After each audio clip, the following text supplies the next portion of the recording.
Welcome to the colloquium entitled Revolution in Intelligence Affairs, the Future Strategic Environment.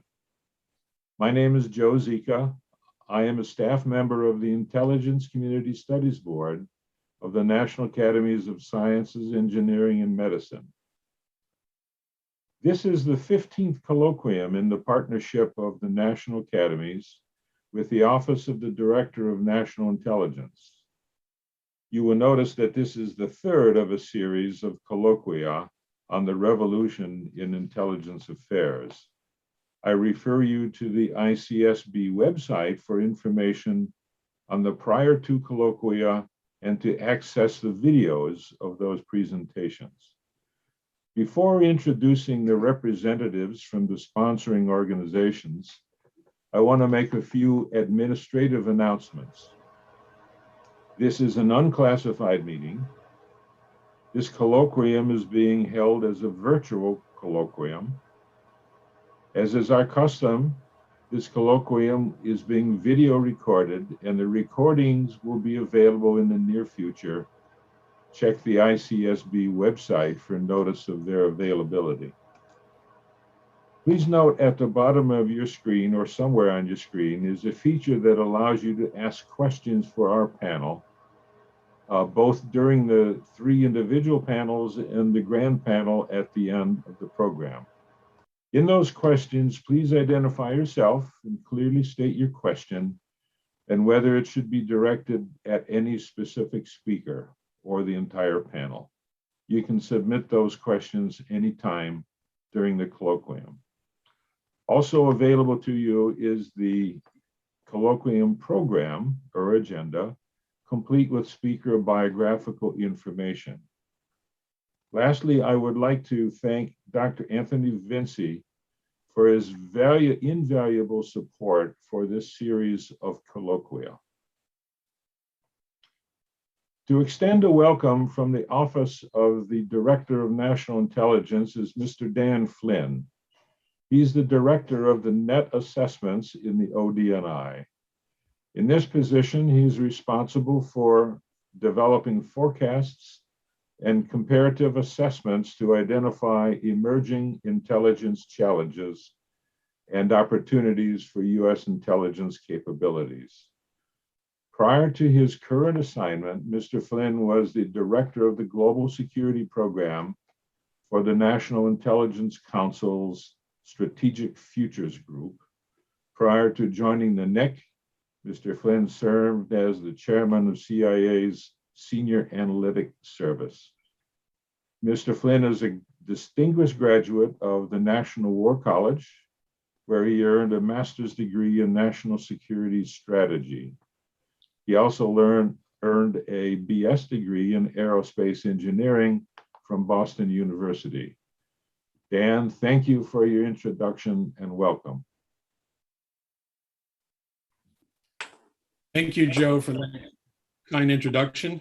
I want to thank the National Academies of Science and the IC Studies Board, as well as all our speakers today for supporting our event.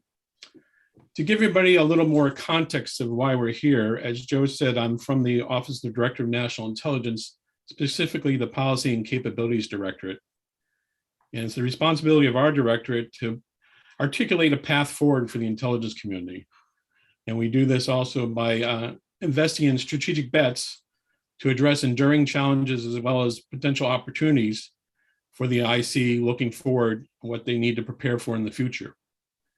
Before we can prepare for the future, though, we need to understand what that future is that we're preparing for.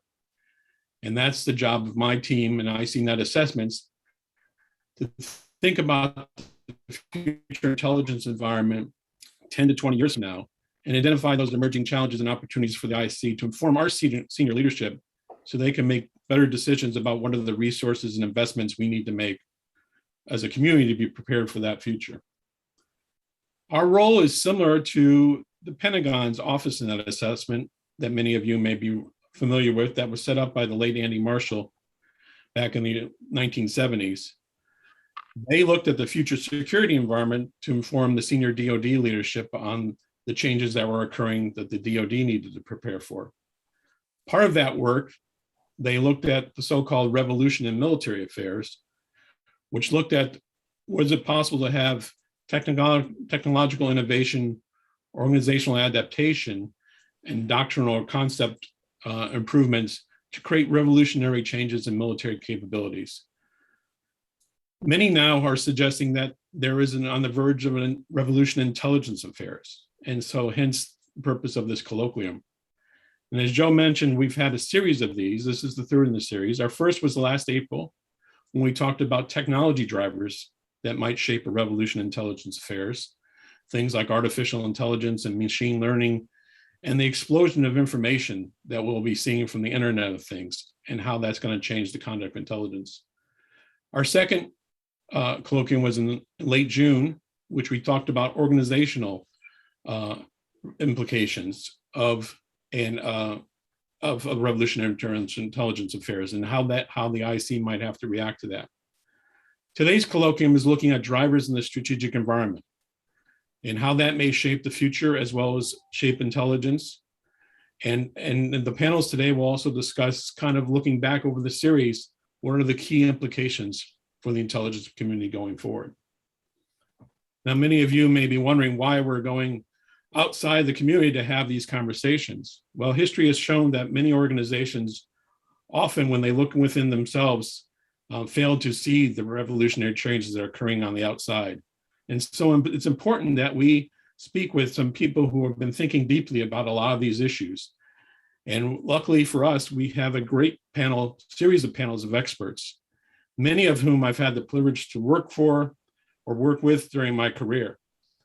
So I'm really looking forward to what they come up with today and what insights they have for us.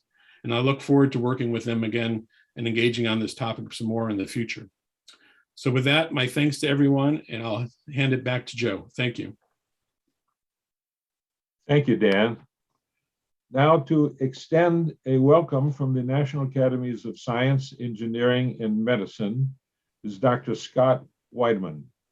He's the Deputy Executive Director for the Division on Engineering and Physical Sciences of the National Academy of Sciences. Prior to that, he served as the Director of the National Research Council's Board on Mathematical Sciences and Analytics, and he has held many leadership positions in the NRC. He holds a doctorate and master's degrees from the University of Virginia and a bachelor's degree in mathematics and materials science from Northwestern University. Scott, thank you for your welcoming comments. All right, thank you, Joe, and thank you, Dan. As Joe said, I just want to offer a welcome to all of you for coming to this, especially if you haven't interacted with the National Academy of Sciences, Engineering, and Medicine in the past. We are very energized to play a role in as a kind of a matchmaker between the intelligence community and the broader world of science, engineering, and medicine. We are not part of the government. We are a nonprofit that primarily serves to provide advice to the government. And we're a fairly large organization. We have, at any given time, there's approximately 500 or 600 committees of experts serving pro bono to help plan activities, conduct studies, or oversee activities like this one.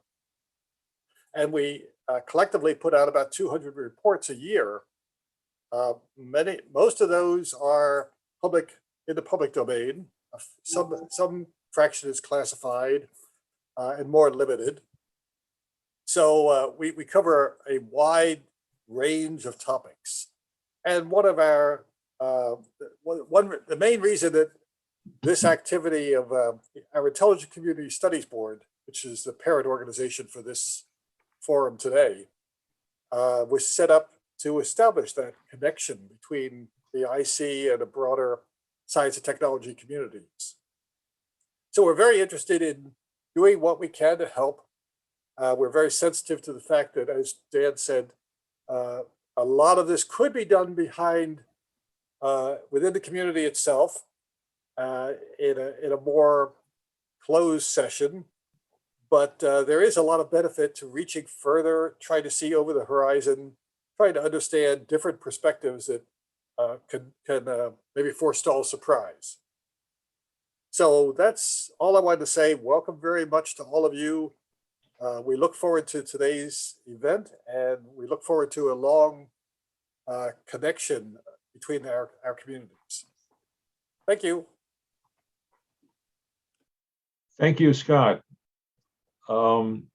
As you're aware, we're departing from our normal practice of presenting individual speakers for today's colloquium. Rather than the usual 5 speakers speaking individually, we have great 12 experts along with our moderator talking to us via panel sessions. In each session, each panel member may open with a statement no longer than about 10 minutes. When all panel members have completed their statements, the general discussion will be moderated by Anthony Vinci. At the conclusion of the 3rd panel discussion, he will moderate a general discussion among all the panelists from all 3 subpanels. You can submit your questions at any time using the smart sheet available on your screen.